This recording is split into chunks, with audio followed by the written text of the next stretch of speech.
Agora, vamos para a lição 7. Perfil e modelos de uma reunião de célula. Tá? Você lembra que eu já falei muito sobre isso, a reunião principal, e que também deve ter muitas outras reuniões acontecendo durante a semana.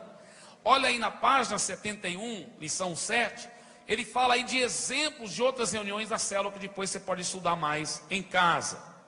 E aí no final ele começa sobre também recomendações para a reunião principal da célula, que é muito bom também. Agora vai para a página 73.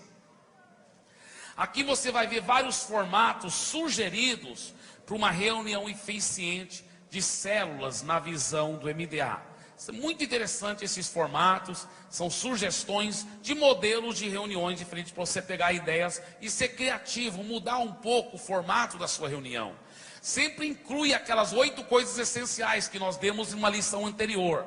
Mas além de incluir aquelas 8 coisas, muda o formato, pega ideias criativas. Aqui tem vários formatos sugeridos para diferentes reuniões, para adultos, jovens, adolescentes, crianças de 0 a 8 anos, crianças de 7 a 12. Então é muito, muito, muito bom. Agora, página 77.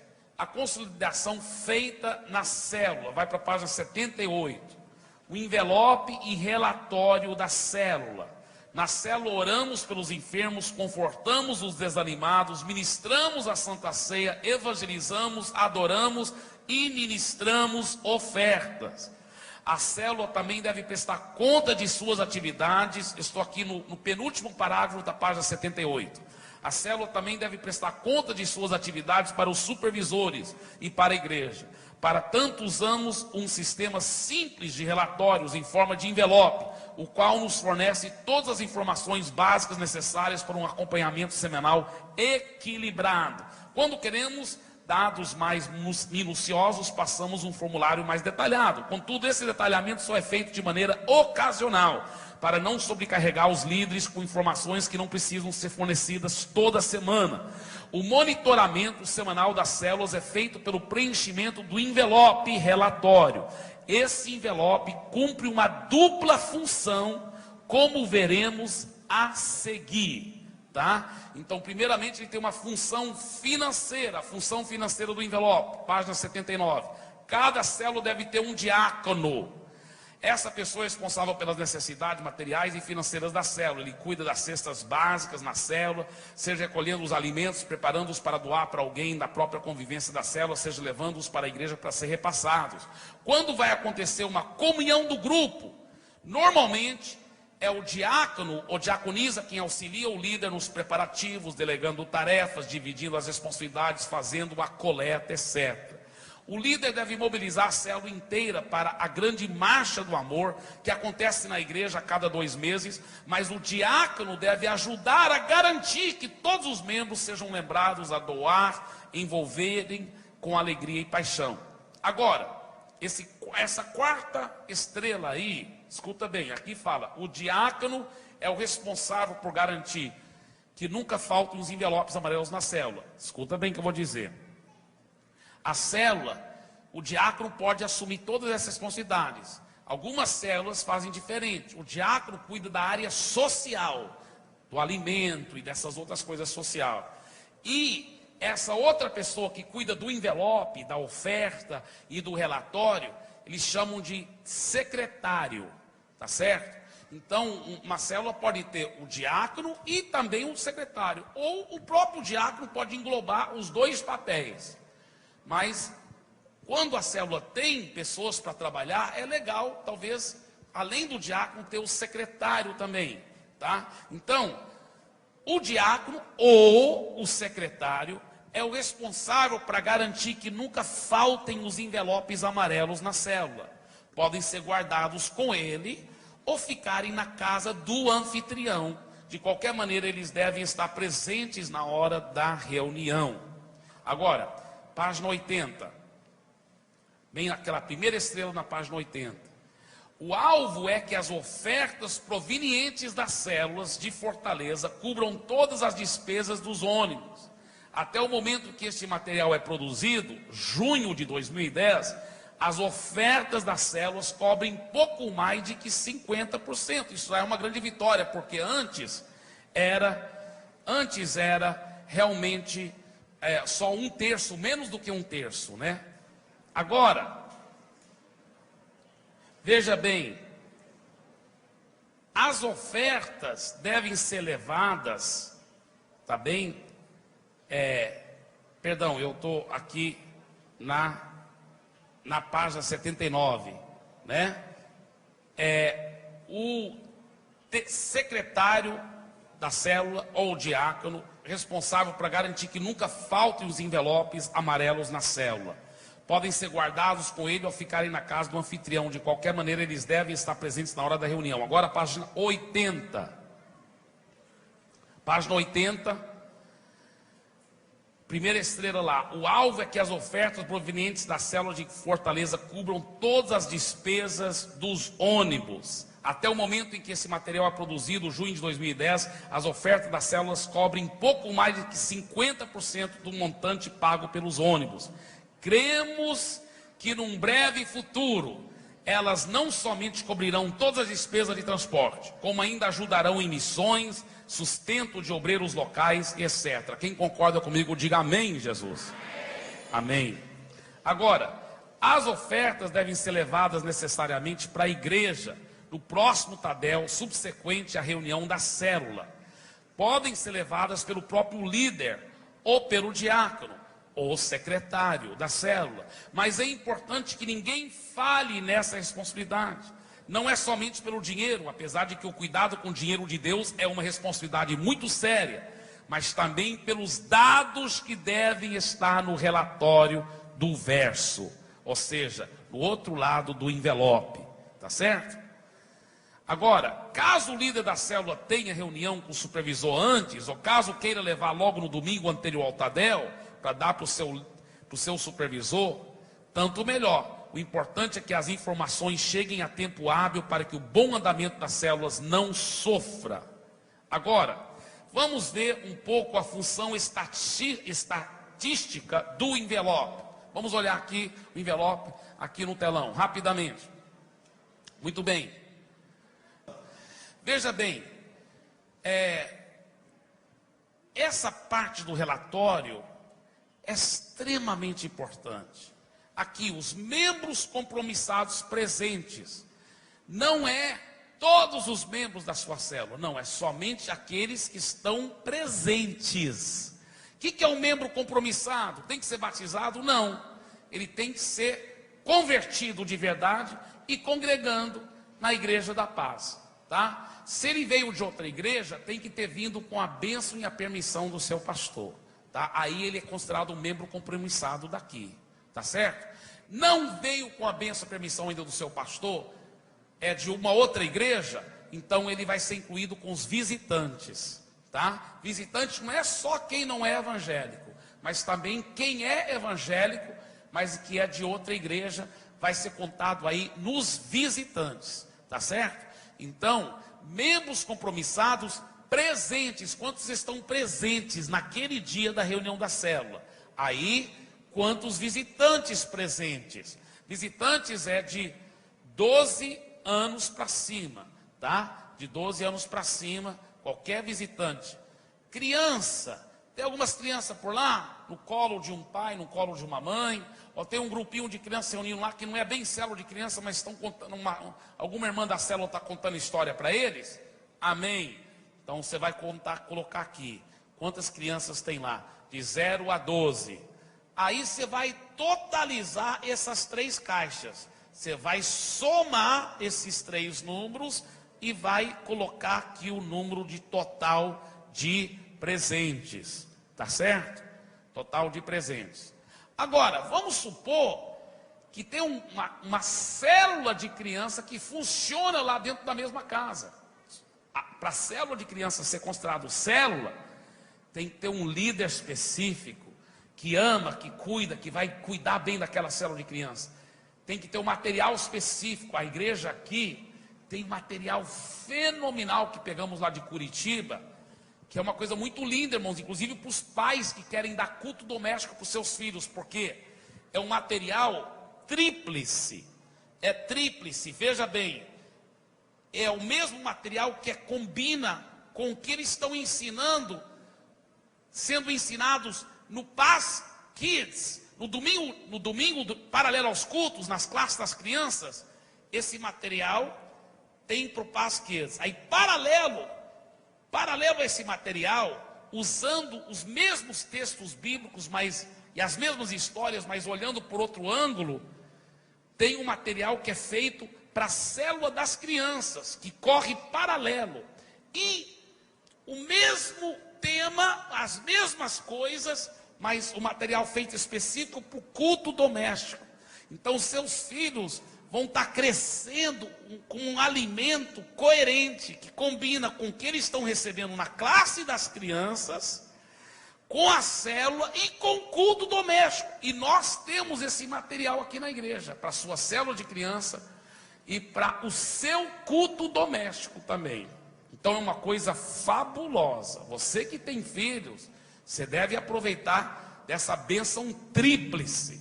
Qualquer dúvida, fale com a minha esposa, a pastora Andréia, tá certo? Ou com qualquer uma das pastoras aí, para você ficar mais por dentro. Mas fale com a minha esposa, a pastora Andréia, se você tiver qualquer dúvida. E agora, o número de MDAs. Número de MDAs não é o número de pessoas dentro da sua célula que estão sendo discipuladas. Não é isso. Não é isso. Não é o número de pessoas na sua célula que estão sendo discipuladas. Mas é o número de pessoas que os membros da sua célula estão discipulando. Tá? Diga, o número de pessoas que os membros da célula estão discipulando.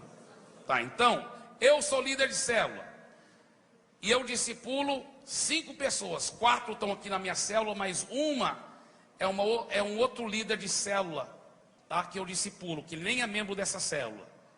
Eu discipulo 5 pessoas, então 5 MDA, só o meu é 5. Aí 4 outros irmãos da minha célula discipulam um cada. Então são mais 4 MDAs. Então na minha célula tem quantos MDAs? 9. 5 com 4 dá 9. Vocês estão entendendo? Então não é quantas pessoas estão sendo discipuladas lá na sua célula, não. É quantas pessoas que vocês estão discipulando. E algumas vezes são até pessoas fora da célula. Então uma célula, às vezes, pode ter 10 membros. Todos estão sendo bem discipulados. Mas só 5 MDAs. Porque 5 daqueles que estão sendo discipulados estão sendo discipulados por gente de fora da célula, por outras pessoas. Então não conta. Você está entendendo? Porque isso, o que conta aí é quantas pessoas que você está discipulando e que os membros da sua célula estão discipulando. Então, por exemplo, eu discipulo um monte de gente, né? Os 7 pastores aqui, vários pastores ao redor do Brasil. Então, na célula onde eu congrego, quando eu não estou fazendo supervisão, que eu estou congregando, lá entra a minha contagem, entra o número dos meus MDAs também, porque temos que somar todos os MDAs, tá? Assim também o supervisor, ele tem uma célula onde é a célula da família dele, então entra a contagem dos MDAs dele lá, tá? Se você tiver qualquer dúvida, fala mais com o seu pastor de rede, com sua liderança, para entender como isso funciona. Muito bem. Agora, você poderá aprender mais sobre todas essas coisas, sobre células de crianças, sobre o preenchimento do envelope com o seu líder. Mas deixa eu te falar uma coisa: seja sério, fiel e cuidadoso nesse preenchimento do envelope. E graças a Deus que a esmagadora maioria de todos os líderes de célula estão levando muito a sério isso. Então, parabéns. Quero até agradecer a Deus pela sua fidelidade, viu, líder de célula? Porque vocês, a esmagadora maioria, estão sendo muito fiéis em preencher cuidadosamente o envelope. Quase toda semana entra 100% os envelopes. Quase toda semana eu sei exatamente quantas pessoas estão nas células, quantas quantos visitantes, quantos membros compromissados, quantas crianças, o total de todos, é uma coisa muito bonita. Total de quantos MDAs. Vamos agradecer a Jesus por isso com uma forte salva de palmas, amém?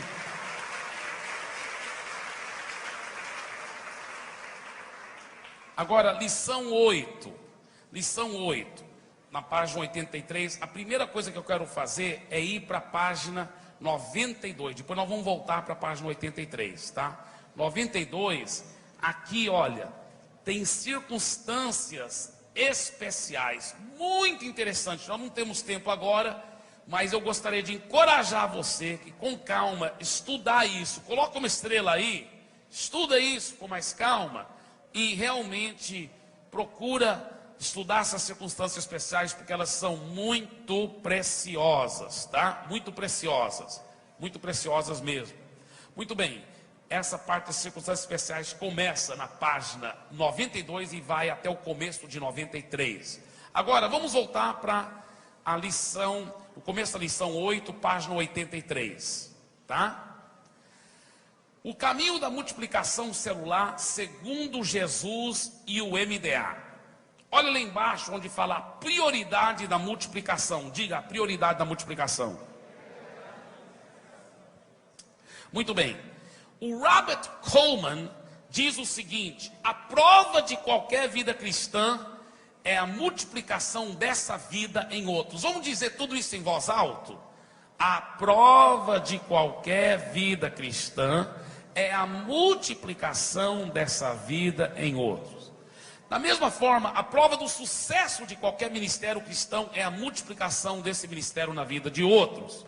Produzir fruto é mencionado mais de 50 vezes no Novo Testamento. Nas Escrituras, a fidelidade era atribuída à produção de frutos, a qual se associava à multiplicação. O exemplo disso é a parábola dos talentos. Agora vamos para a página 65. Página 65. Página 65. 65. No meio da página 65, lembra que eu falei que nós íamos voltar para isso? Estabeleça alvos. O Joe Comeski disse o seguinte: se você está mirando em nada, certamente irá acertar em cheio. Olha, você que é líder de célula, qual é a data da sua multiplicação? Quais são os alvos da sua célula? Toda célula tem que ter uma data de multiplicação, tem que ter alvos específicos. Se você está mirando em nada, certamente vai acertar em cheio. Vai acertar o quê? Nada. Então, não é bom não ter alvos, tem que ter alvos, tá? Eles estimulam a gente a crescer, a sair do marasmo da comodidade. Os alvos ajudam a gente a parar de empurrar a vida com a barriga, porque o ser humano naturalmente tem a tendência a ser acomodado, de ficar satisfeito com o que já alcançou. E Deus não, Deus quer que a gente avance para novos patamares. Se você tiver alvos nobres, você vai atrair os nobres para quererem trabalhar com você. Se você tiver alvos medíocres ou nenhum alvo, você vai atrair só os medíocres que gostam de ficar só falando da vida dos outros. Mas se você quiser atrair pessoas nobres para trabalhar com você, alcançar grandes coisas para Deus, então você seja uma pessoa nobre, com alvos desafiadores. Alvos desafiadores, amém? Líderes que conhecem o seu alvo multiplicam de uma forma regular e com maior frequência do que os que não conhecem. Espere grandes coisas de Deus e empenhe-se em fazer grandes coisas para Deus. Agora, olha aqui 4 princípios fenomenais que meu amigo Joe Comeski dá para estabelecer alvos. Primeiro princípio: estabeleça alvos específicos, direcionados para datas, pessoas e números a ser alcançados. Segundo princípio: sonhe com esses alvos, de maneira que passem a fazer parte da sua vida, impreguem-se em você. Olha, você tem que sonhar tanto com alvo, você tem que possuir o alvo tanto, sonhar dia e noite, dia e noite, dia e noite, até que você seja possuído pelo alvo. Você sabe aqueles alvos que a gente faz às vezes na virada do ano? Sabe por que muita gente não alcança aqueles alvos? Porque eles preenchem aquela folha, depois guarda na gaveta e esquece. Todo dia no seu tempo sozinho com Deus, você devia estar orando em cima daqueles alvos. Todo dia te relembrando, todo dia vendo, enxergando. Foi assim que Deus gerou fé em Abraão. A Bíblia fala que foi pela fé que ele gerou Isaac. Mas Isaac nunca tinha nascido, nunca teria nascido, se Abraão não tivesse a fé. E a fé nunca teria sido gerada se Abraão não tivesse aprendido a sonhar. Porque já tinha passado muitos anos e Isaac não nasceu. Aí Deus ensinou Abraão a sonhar. Deus disse: Abraão, olha para as estrelas do céu, porque nessa quantidade que vai ser a sua descendência. Olha para os grãos da areia, porque nessa quantidade que vai ser a sua descendência. Então agora, o que você vê? Abraão vivia onde? Num deserto. O que você vê no deserto? De dia não tem óculos escuros, tem que olhar para baixo, só vê areia. De noite não tem umidade no ar, a atmosfera é muito limpa. Então, às vezes, olha, quem for viajar comigo, quando a gente estiver lá no Monte Sinai, a gente vai mandar apagar as luzes das lanternas, e você vai ver o céu estrelado, no Monte Sinai. Lá no deserto, meu irmão, o céu estrelado do deserto é uma coisa fenomenal. Fenomenal. Então, à noite, você não dá conta de andar no deserto sem olhar para cima.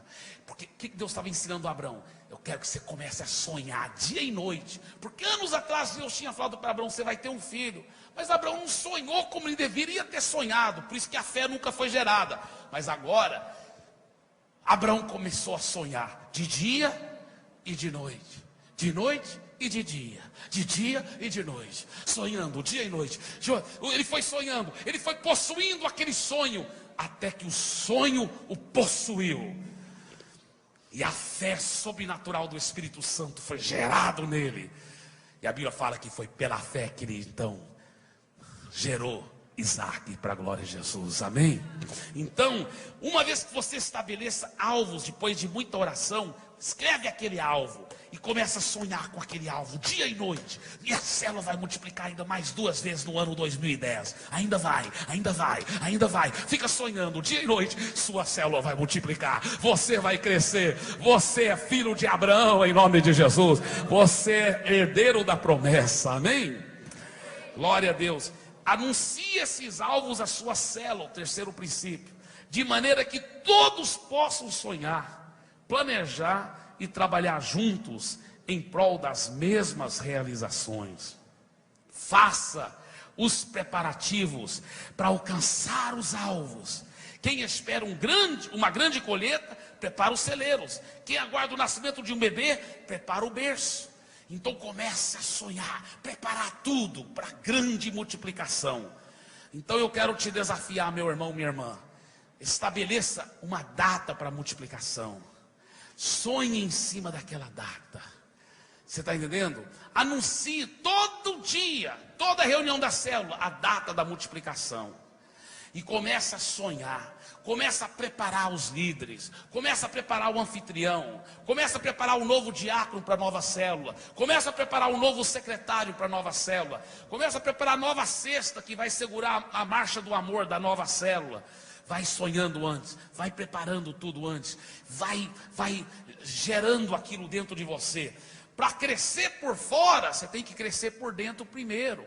Para a sua célula poder crescer e multiplicar por fora, ela tem que crescer dentro de você primeiro. Você tem que sonhar muito com esse crescimento. Você tem que ver e crer. Queridos, aqui dentro de mim está crescendo. Eu já vejo, nós já temos mais do que 350 células. Mas eu vejo todas elas multiplicando no mínimo,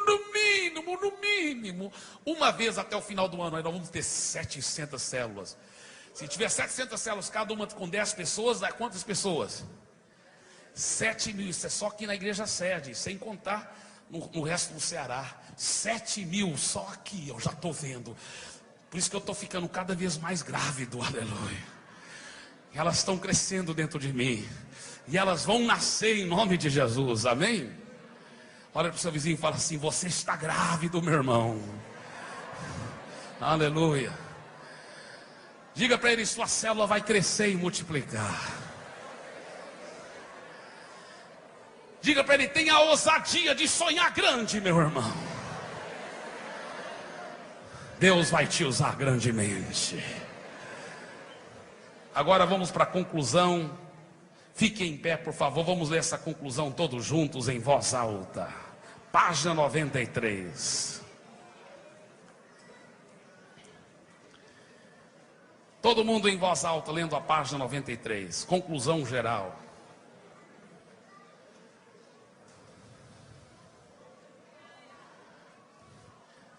Todo mundo achou a página 93?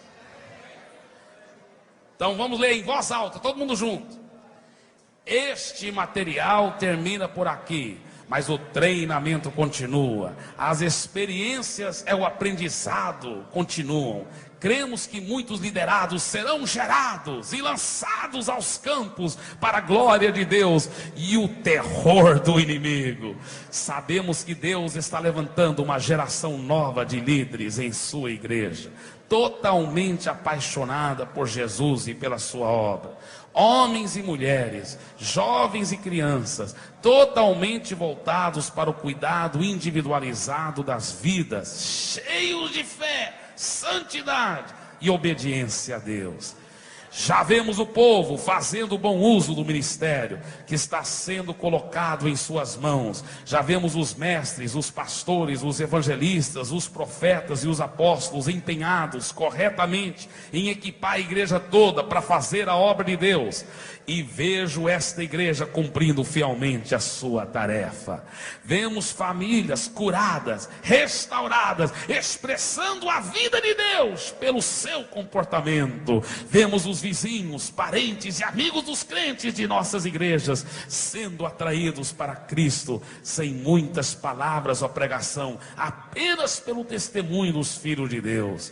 Vemos milhares e milhares de missionários brasileiros se levantando e indo a todas as nações da terra, implantando poderosas igrejas que refletirão a mesma fé e os mesmos valores. Vemos Deus habilitando a sua igreja para reinar com Cristo. Tudo isso através das células, através dos líderes de células apaixonados e bem-sucedidos, cheios de Deus. Esta geração fará história. Não podemos mais dizer: quem viver, verá. Porém, estamos vivendo e vendo as maravilhas do Senhor. Cada líder de célula é um pastor, uma ferramenta poderosa na mão de Deus para promover o avanço do seu reino aqui na terra. Assim como alguém investiu nele, discipulando para ser uma bênção e um sucesso, assim ele fará com outros, numa cadeia incessante de crescimento e reprodução. Deus nos ajude a cuidar bem das suas ovelhas. Deus nos ajude a negociar bem até que Ele volte, com os talentos colocados em nossas mãos. E diga isso: eu declaro que a minha célula, pela graça de Deus, há de conquistar muitas vidas, há de discipular muitas vidas, há de crescer e multiplicar. Cada beco, e cada canto, e cada quarteirão da cidade de Fortaleza terá muitas células, milhares e milhares de vidas, para a glória de Jesus, na Igreja da Paz, na minha família, na minha rede, no meu setor, nas minhas células, na minha vida. Isto é só o começo. Aleluia, dê uma forte salva de palmas para Jesus. Aleluia.